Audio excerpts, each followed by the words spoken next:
प्रणाम आपको। गुरुदेव, यहाँ पे एक साधक का प्रश्न है। क्या गुरुदेव हम कभी दुखों से मुक्त हो सकते हैं?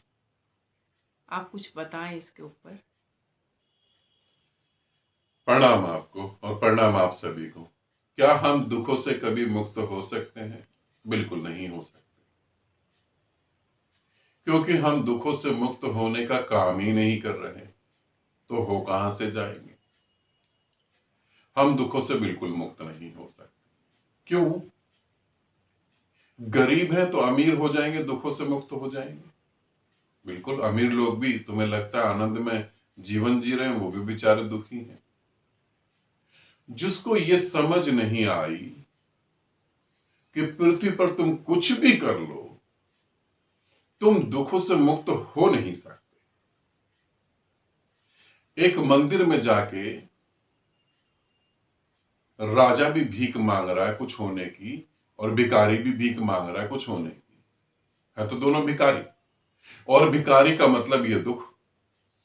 इसलिए नहीं कि वो भीख मांग रहा है, इसलिए कि उसे ये भरोसा है कल को कुछ होगा तो मैं सुखी हो जाऊंगा, इसलिए वो दुखी है।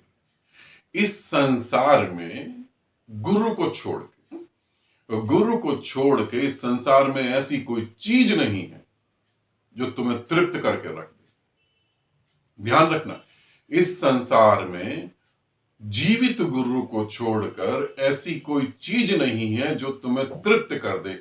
चाहे वो तुम्हारी मूर्तियां हो, चाहे तुम्हारे ग्रंथ हो, चाहे तुम्हारी बड़ी बड़ी बातें हो, चाहे तुम्हारे साधु संत हो, कोई भी तुम्हें तृप्त नहीं कर सकता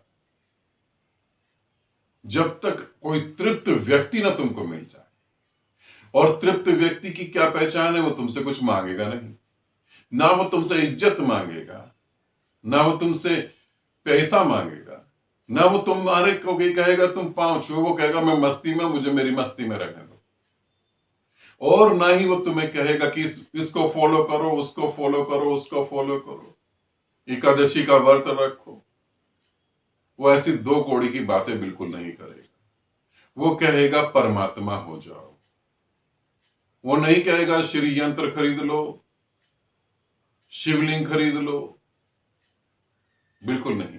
वो कहेगा परमात्मा हो जाओ। तुम परमात्मा हो।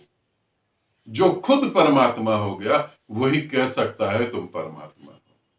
तो तुम पूछते हो दुख से कभी मनुष्य जाति मुक्त हो पाएगी? कभी नहीं हो पाएगी, बिल्कुल भी नहीं हो पाएगी, जब तक वो ये समझेगी नहीं कि पृथ्वी पर सभी चीजें दुख का कारण बन जाती हैं। इसे जब तक नहीं समझा जाएगा तब तक कुछ नहीं हो सकता। तुम्हारी सोच दुख का कारण बन जाती है, तुम्हारा होना दुख का कारण है। तुम अधूरे हो, और अपने अधूरेपन को, तुम भीतर से अधूरे हो, अधूरेपन को पूर्ण करने के लिए ऊपर से चीजें थोप रहे हो।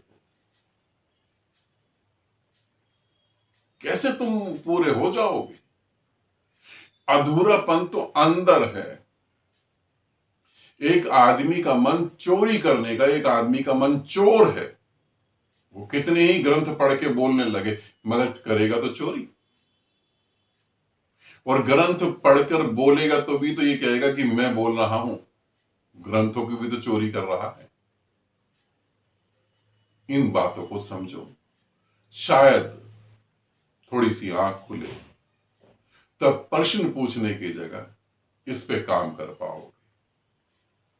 आनंदित रहो, सदा खुश रहो। बहुत बहुत प्रेम आप सभी को।